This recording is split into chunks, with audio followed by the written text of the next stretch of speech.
Halo sahabat, Assalamualaikum, apa kabar? Semoga sehat selalu dan senantiasa berbahagia. Terima kasih sudah subscribe dan selalu setia menyimak video-video SLMTTV. Semoga Tuhan Yang Maha Kuasa selalu memberikan rezeki yang berlimpah ruah dan juga berkah untuk sahabat-sahabat semua.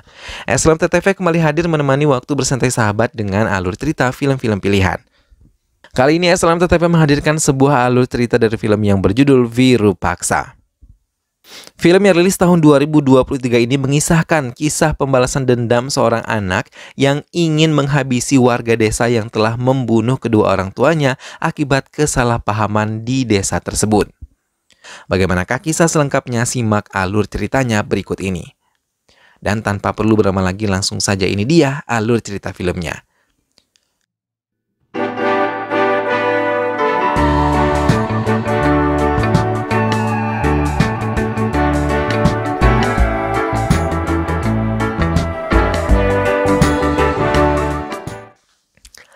Tahun 1979, Venketa yang berada di sebuah ruangan tertutup melakukan ritual di hadapan korbannya dan seorang wanita yang ketakutan.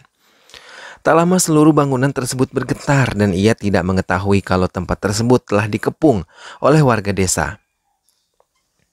Warga yang mulai curiga dengan kutukan dari Venketa mulai berani melakukan penyerangan. Mereka berlari mendekati kediaman Venketa dan berniat untuk menggagalkan aksi Venketa. Pintu pun berhasil dibuka dan Venketa diserang dengan bertubi-tubi hingga tubuhnya penuh dengan darah. Venketa sama sekali tidak melawan atas perlakuan warga desa terhadapnya. Beberapa pun menyelamatkan korbannya yang sudah tidak sadarkan diri. Semua warga menarik Venketa dan istrinya Calapati dan langsung mengikat mereka di sebuah pohon. Tidak sampai di situ, mereka mulai dibakar hidup-hidup oleh warga tanpa ampun. Bhairava, putra mereka, menjerit sejadi-jadinya melihat kematian kedua orang tuanya. Warga pun memutuskan untuk membawa Bhairava ke panti asuhan agar ia bisa hidup layak. Namun mereka tidak tahu kalau Bhairava bisa melafazkan mantra-mantra seperti kedua orang tuanya sepeninggal mereka. Tahun 1991, malam itu seorang pria bersiap menjaga ladang dan kebunnya. Ia naik ke sebuah gubuk tempatnya beristirahat. Tak lama suara burung saling sahut menyahut mengejutkan dirinya yang hampir saja tertidur. Pria tersebut memperhatikan ke sekelilingnya dan terkejut ketika melihat dalam gelap gerombolan burung membentuk suatu yang mengerikan. Tak lama ia juga mendengar suara menakutkan hingga ia tidak menyadari seekor burung mulai menyerangnya hingga kepalanya mengeluarkan banyak darah. Keesokan harinya putra pemilik kebun tersebut mencoba mencari ayahnya yang tidak berada di gubuk mereka. Ia menjerit mencoba memanggil-manggil ayahnya karena ia hanya melihat lampu yang tergeletak begitu saja di tanah. Surya yang memutuskan untuk menghadiri festival di desa Rudravanam bersama teman dan ibunya. Mereka menikmati perjalanan yang dilalui oleh mereka. Sementara di desa sendiri, para penduduk mulai berkumpul untuk mempersiapkan festival yang mungkin akan dihadiri banyak orang dari luar desa mereka. Raju yang berencana untuk mengajukan diri sebagai kepala desa mulai mendekati warga untuk bisa mendapatkan suara mereka. Tak lama Surya dan ibunya tiba di desa tersebut. Kedatangan mereka disambut bahagia oleh keluarganya dan merasa bingung ketika melihat bibinya menyumpal kupingnya. Ketenangan Surya menikmati desa tersebut terganggu ketika mendengar suara ayam dari kandangnya yang begitu berisik. Hingga ia melihat seorang wanita mencuri seekor ayam dari kandangnya. Beberapa warga mulai mengejarnya sementara pencuri tersebut yang merupakan seorang wanita mencoba bersembunyi dan tidak sengaja ditemukan oleh Surya.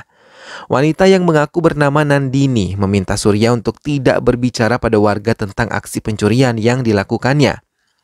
Surya memintanya melepaskan ayam jago tersebut, baru ia tidak akan berbicara kepada warga.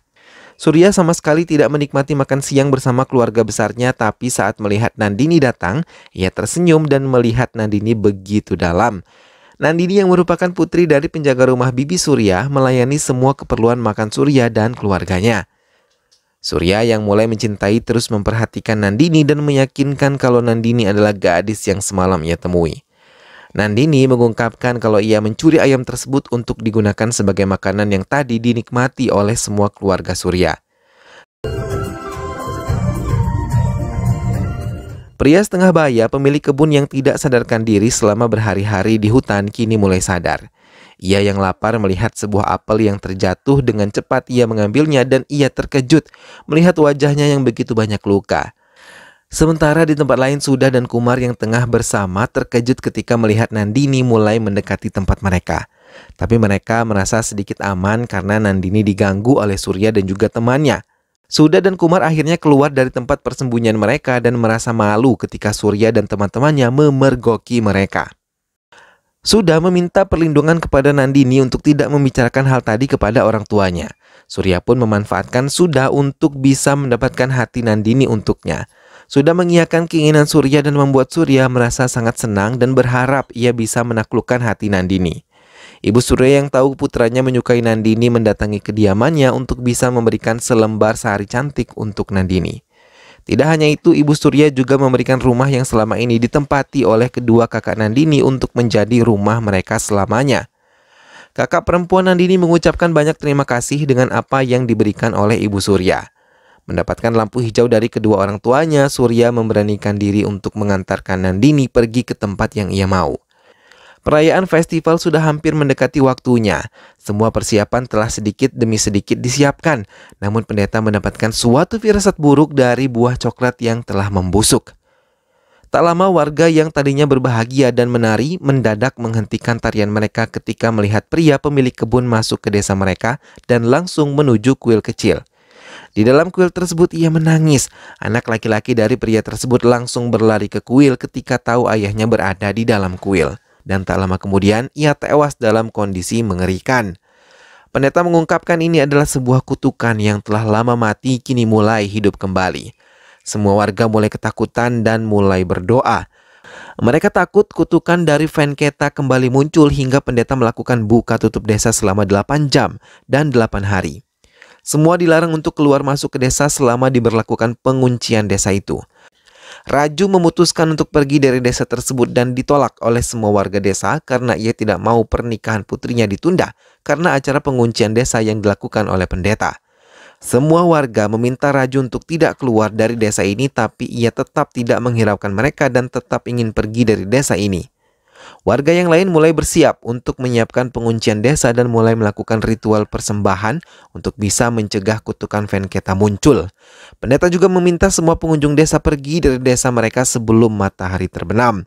Sementara Nandini yang berada di dalam kamarnya mulai merasakan sesuatu yang aneh dalam dirinya. Liontin yang sejak tadi ia pegang terlepas dari tangannya dan seluruh tubuhnya mulai menegang. Akhirnya ia terjatuh tidak sadarkan diri. Desa yang sudah dikunci dilanggar oleh Suda dan juga Kumar. Ia memutuskan untuk kawin lari keluar dari desa mereka. Sudah bersiap untuk keluar bersama Kumar dan mencoba mengalihkan penjaga dengan suara hewan. Suda yang terlanjur mencintai Kumar melangkahi sesaji yang telah dipakai untuk menutup pintu desa dan berhasil menemui Kumar yang telah menunggunya. Mereka mulai bersiap untuk menumpangi kereta. Namun di sisi lain, Suda mulai merasa takut dan Kumar yang melihat hal itu membuat Suda tenang. Tapi di saat bersamaan, Kumar malah tertabrak kereta api dalam waktu yang sangat singkat. Suda tidak bisa berkata apapun ketika melihat kekasih yang ia cintai tewas di hadapannya. Suda memutuskan untuk kembali ke desanya dan saat ia memasuki desa tersebut secara bersamaan api pelindung desa tersebut mati. Suda berjalan dengan tatapan kosong, jiwanya sudah mulai terganggu dan mudah dikuasai oleh makhluk halus. Bahkan dengan kesadarannya ia membiarkan tubuhnya disengat oleh ribuan lebah. Nandini yang sudah membaik mencoba mengucapkan terima kasih kepada Surya dan memberikan kalung berliontin indah kepada Surya dan memintanya untuk tidak melepaskannya. Surya menggunakan kesempatan itu untuk mengatakan kalau dirinya benar-benar mencintai Nandini. Parvati merasa terganggu dengan suara tangisan seorang pria. Ia mencoba mencari asal suara tersebut dan meninggalkan putranya seorang diri. Parvati terus memasuki hutan yang ada di dekat desa mereka dan mulai ketakutan ketika melihat sosok laki-laki yang mengerikan meringkuk sambil memegang sebilah golok. Ia yang mengenal laki-laki tersebut terkejut ketika melihatnya bunuh diri di hadapannya. Jeritan Parvati pun membuat semua warga berkumpul dan melihat Suri telah tewas. Sejak mengalami hal mengerikan itu, Parvati tidak lagi fokus mengerjakan semua pekerjaannya. Sampai akhirnya dalam keadaan tidak sadar, ia menghabisi dirinya sendiri. Kematian Parvati membuat semua keluarga menjadi bersedih. Semua warga mulai menyadari kutukan Venketa yang masih ada di desa ini. Karena kematian demi kematian terjadi di desa mereka secara berurutan. Semua warga berkumpul kembali untuk bisa membahas kejadian menakutkan ini. Mereka mulai curiga ada yang melanggar penguncian yang telah berjalan. Upacara kremasi Parvati dibarengi dengan suri. Sementara di dalam hutan, seorang pendeta mulai menyadari ada sesuatu yang tidak beres dengan desa Rudra Varman. Ia mendatangi desa tersebut dan melihat dengan mata batinnya tentang kematian yang beruntun di desa ini. Ia mengatakan kalau ada kekuatan iblis yang memasuki desa ini. Tak lama desa tersebut didatangi banyak burung gagak hitam dan mereka diminta untuk mencegah kematian yang nanti akan datang lagi.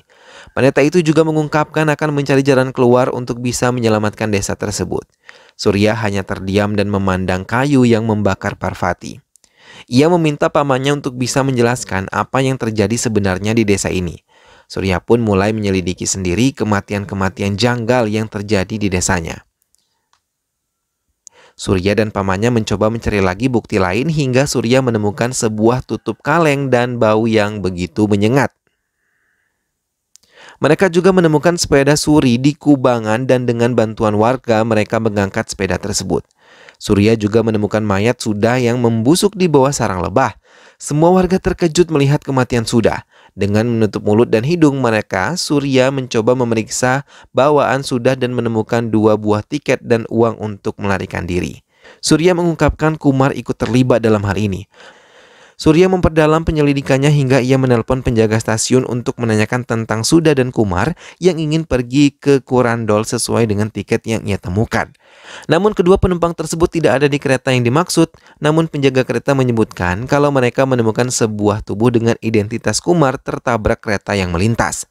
Surya terpukul mendengar keterangan dari penjaga stasiun tersebut dan langsung menutup sambungan teleponnya. Surya terdiam dan teringat perkataan pendeta aneh yang pernah menyebutkan hal yang sangat janggal. 4 kematian semenjak penguncian desa. Surya menjelaskan semua kematian mulai dari Kumar, Sudah, Suri, dan terakhir adalah Parvati. Surya juga menyebutkan kalau kematian mereka ada hubungan satu sama lain.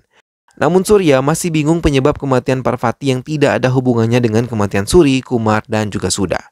Surya terdiam kemudian teringat Nandini yang ia yakini ada hubungannya dengan kematian Parvati. Surya berlari mencari Nandini sebelum terlambat. Sementara Nandini sendiri seorang diri masuk ke hutan dan tidak menghiraukan suara temannya yang memanggilnya. Lelaki yang melihat hal itu berniat melaporkan kepada keluarga Nandini, tapi bersamaan dengan itu Surya tiba di rumah Nandini. Surya dengan cepat mendatangi tempat di mana Nandini berada. Nandini sendiri tengah berdiri di depan sumur tua dan berniat untuk bunuh diri. Surya berlari dan berhasil menangkap tubuh Nandini. Ia membawa tubuh tersebut ke rumah Nandini. Semua keluarga terkejut melihat Nandini ditemukan dalam kondisi mengenaskan dan tidak sadarkan diri. Hingga tiba-tiba tubuh Nandini kejang-kejang dan menatap tajam ke arah Surya dan yang lainnya. Dr. Koti mencoba mengendalikannya hingga ia berhasil membuat tenang Nandini. Seorang lelaki meminta semua warga untuk menjaga jarak dengan Nandini karena ia tahu Nandini tengah dirasuki oleh roh jahat. Ia mengatakan Sudah yang telah membuka penguncian yang dilakukan oleh para pendeta dan membawa pulang kekuatan iblis ke desa mereka. Semua warga mulai ketakutan. Ia juga menyebutkan semua penghuni rumah tersebut telah terkena pengaruh buruk dari iblis yang dibawa Sudah. Mereka pun mencoba mencari solusi untuk bisa mencegah semuanya terjadi. Dr. Koti menjelaskan kalau 12 tahun yang lalu Nandini adalah korban dari praktik ilmu hitam Venketa dan Calapati. Rumah yang sekarang ditempati oleh keluarga Nandini adalah rumah di mana tempat praktik ilmu hitam tersebut. Mereka menyerbu rumah itu dan membakar hidup-hidup agar kutukan ilmu hitam mereka hilang. Namun sejak kejadian pembakaran rumah tersebut, Venketa sering mengeluarkan suara-suara aneh dan menakutkan para warga sekitar. Bahkan banyak warga yang bersaksi kalau banyak hal menakutkan lainnya terjadi. Hingga warga memutuskan untuk mengunci rumah tersebut. Surya dan Dr. Koti mencoba mendatangi rumah tersebut. Berbekal senter di tangan mereka, keduanya mulai memasuki ruangan demi ruangan yang penuh dengan debu. Surya melihat beberapa buku memenuhi rak buku di tempat itu. Surya membuka sebuah kotak dan melihat foto dan menemukan sebuah buku. Surya membaca buku tersebut. Sementara di desa, semua warga yang sudah berkumpul mulai untuk mencari jalan pemecahan agar kekuatan jahat tidak lagi masuk ke desa mereka. Dan mereka sepakat untuk mengorbankan Nandini. Ayah angkat Nandini meminta untuk tidak melakukan hal itu kepada putrinya, tapi semua tidak setuju dan Raju meminta warga untuk membawa Nandini ke pohon persembahan. Saat beberapa warga mau mengambil tubuh Nandini, Surya datang dan mencegahnya. Ia mengatakan akan menghabisi orang yang akan mengorbankan Nandini. Surya juga berjanji akan melepaskan desa ini dari gangguan ilmu hitam.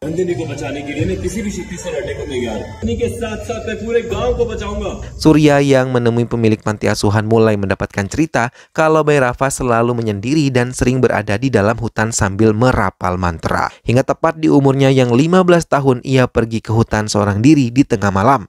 Mereka semua mencoba mencarinya hingga tiba-tiba ia kembali dalam wujud yang sangat mengerikan. Bahkan ia menghabisi penjaga panti tanpa belas kasih. Kemudian ia melarikan diri dari tempat itu dan tidak pernah kembali lagi. Surya juga ditunjukkan tempat di mana biasanya Bayi Rafa berada. Ia menyeberangi sebuah sungai kecil untuk bisa sampai ke tempat itu. Kemudian ia menemukan sebuah tempat yang ia rasa ada penghuninya. Ia mendengar samar-samar orang mengucapkan mantra. Bahkan ia juga melihat beberapa sesajen di tempat itu. Tak lama ia mendapatkan petunjuk untuk bisa menemukan Bayi Rafa.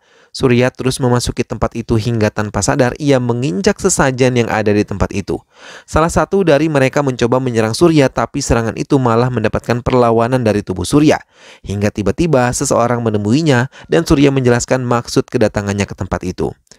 Surya diantar ke tempat tersebut dan memasuki sebuah goa yang gelap dan juga lembab. Surya melihat beberapa gambaran di lantai yang sama persis di kitab yang pernah ia baca. Surya juga mengungkapkan tanda itu sama persis di tempat Venketa meninggal. Surya terus memanggil Bayi Rafa karena dia yang bisa mencabut kutukan di desanya. Surya mulai membuat kesimpulan kalau Bayi Rafa telah berada di antara warga desa. Warga mulai khawatir karena Surya tidak kunjung tiba. Mereka pun mulai membawa tubuh Nandini untuk bisa disembahkan. Ayah Nandini tidak bisa lagi mencegah mereka, terlebih ketika tubuh Nandini sudah dimasukkan ke peti dan siap untuk dibakar. Surya dan pendeta mulai melakukan perjalanan pulang ke desa mereka. Namun di tengah perjalanan mobil Surya mengalami kecelakaan menyebabkan tangki mobil Surya bocor. Persiapan sudah mulai dilakukan. Semua warga satu persatu mulai memberikan darah mereka sebagai persembahan juga. Surya yang berhasil merusak pintu berusaha untuk berjalan sambil menahan rasa sakitnya. Surya datang dan meminta mereka menghentikan semuanya, tapi pendeta yang memimpin upacara tersebut dan beberapa warga desa tiba-tiba dikendalikan oleh kekuatan aneh. Pendeta mulai menjalani ritualnya dan keanehan pun terjadi. Pendeta menyebutkan kalau kekuatannya tidak bisa mengalahkan Bayi Rafa dan semua warga yang telah memberikan darah mereka tidak bisa mengendalikan diri mereka sendiri. Gerhana bulan mulai sempurna. Pendeta memperhatikan semua yang ada di tempat itu. Pendeta mencoba mengendalikan peti yang berisi Nandini hingga ia berhasil mengendalikan peti tersebut. Surya membuka sebuah pintu yang berada di tempat rahasia. Ia mulai memasukinya dan bersamaan dengan itu peti Nandini berdiri dan mengeluarkan Nandini dari dalamnya. Nandini menjerit menakutkan. Surya memeriksa ruangan bawah tanah dan menemukan sebuah pintu rahasia yang menunjukkan ruangan rahasia lagi. Surya mengambil salah satu foto dan melihatnya dengan baik. Ia terkejut ketika tahu Nandini adalah adik perempuan Bayi Rafa. Nandini mencoba memberikan perlawanan kepada pendeta dan Surya menemukan ayah angkat Nandini dan memintanya menjelaskan tentang siapa Nandini sebenarnya. Ia mengungkapkan kebenaran kalau Nandini ia temukan di rumah Venketa, namun ia menyembunyikannya dan mengangkatnya menjadi putrinya. Ia memohon kepada Surya untuk bisa menyelamatkannya. Nandini terus melawan pendeta itu dan bertambah kekuatannya ketika mendengar suara burung gagak hitam dari atas pohon. Burung tersebut pun mampu masuk ke pelindung yang diberikan oleh Nandini dan membakar pohon di mana orang tuanya pernah dibakar. Surya berlari meninggalkan kamar Nandini dan Nandini bersiap untuk membakar warga desa karena mereka sudah ia kendalikan. Ia membacakan mantra agar bisa menggiring warga mendekati pohon dan membakar diri mereka sendiri. Surya berulang kali mencoba mencegah mereka, namun semakin Surya memohon kepada Nandini, semakin kuat Nandini menyerang Surya. Ia mau membalaskan dendam kematian kedua orang tuanya dan membebaskan Surya yang tidak ada hubungannya dengan kematian orang tuanya. Nandini kembali teringat kebahagiaan kedua orang tuanya yang pernah ia lewati. Ayahnya yang merupakan tabib selalu dinilai buruk oleh warga desa, padahal ia tulus menolong mereka hingga ia bisa mengumpulkan kekuatannya pada sebuah liontin yang diberikan kepada istrinya. Ia mengucapkan kalau di dalam liontin tersebut terdapat mantra tantrik yang bisa menyembuhkannya. Untuk membuktikannya, ia juga menggunakan tubuh anak wanita yang telah tewas untuk bisa hidup kembali. Namun, belum juga selesai apa yang dilakukannya, warga datang dan membakar tubuh kedua orang tuanya serta jiwa kedua orang tuanya masuk ke tubuh Nandini yang hidup seorang diri di dalam rumah tersebut tanpa orang peduli. Hingga akhirnya Haris Chandra, ayah angkatnya, datang dan menyelamatkan dirinya. Tapi ia tetap menjadi gadis yang suka menyendiri karena rapalan mantra-mantra tersebut sering berputar di otaknya. Bahkan ia tidak bisa mengendalikan dirinya dan melantunkan terus-menerus sampai Bhairava datang. Mereka pun menyatukan kekuatan mereka untuk bisa membalas dendam mereka atas kematian orang tua mereka. Hingga Nandini pun berhasil menguasai ilmu hitam yang ditinggalkan ayahnya dengan sangat sempurna. Surya mengungkapkan penemuan ayahnya sangat berbahaya dan melawan Tuhan untuk mentransfer jiwa yang hidup pada yang mati. Nandini yang tidak bisa terima hal itu memaki Surya dan memintanya untuk pergi. Surya tidak mengindahkannya dan tetap ada di tempat itu karena ia mau menyelamatkan desanya. Nandini melanjutkan mantranya menggiring warga untuk membakar tubuh mereka. Surya mencoba memikirkan cara yang baik untuk menyelamatkan mereka. Tapi satu persatu penduduk mulai membakar tubuhnya dan Surya mulai menikam tubuhnya sendiri. Hingga pertahanan Nandini pun rapuh dan membuka perlindungannya. Ia berlari ke arah Surya dan memeluknya. Nandini menyadari kalau ia benar-benar mencintai Surya dan memeluknya, memintanya untuk menghabisinya karena itu adalah jalan untuk mencegah semua kematian warga. Walaupun berat, Surya melakukan hal itu hingga kekuatan jahat tiba-tiba keluar dari tubuh Nandini dan menyadarkan Nandini, lalu menyelamatkan warga untuk tidak membakar tubuh mereka. Surya menjerit memeluk Nandini yang mengembuskan napas terakhirnya di pangkuannya. Desa pun selamat dan terbebas dari kutukan tersebut, karena Bhairava yang tewas sebagai kumar tidak bisa dikembalikan oleh Nandini. Warga mulai berkumpul lagi untuk bisa mengkremasi Nandini dengan layak. Namun liontin yang berisikan mantra tantrik telah berhasil menguasai tubuh Surya. Film pun selesai. Nah sahabat, itulah tadi alur cerita dari film yang berjudul Virupaksa. Nandini dan Bhairava alias Kumar akhirnya mampu mengalahkan kedengkian yang mereka miliki untuk membalaskan dendam kepada warga desa akibat usaha yang dilakukan oleh Surya. Meskipun Nandini pada akhirnya harus mati, namun Surya harus menerima kenyataan demi menyelamatkan seluruh warga, ia harus kehilangan wanita yang dicintainya. Mudah-mudahan sahabat semua terhibur setelah menyimak alur cerita film ini. Terima kasih sudah menonton dan ingat untuk selalu dukung SLMT TV dengan cara klik like, comment, share, dan juga subscribe. Sampai ketemu lagi di alur cerita film selanjutnya. Jangan lupa jaga kesehatan dan wassalamualaikum.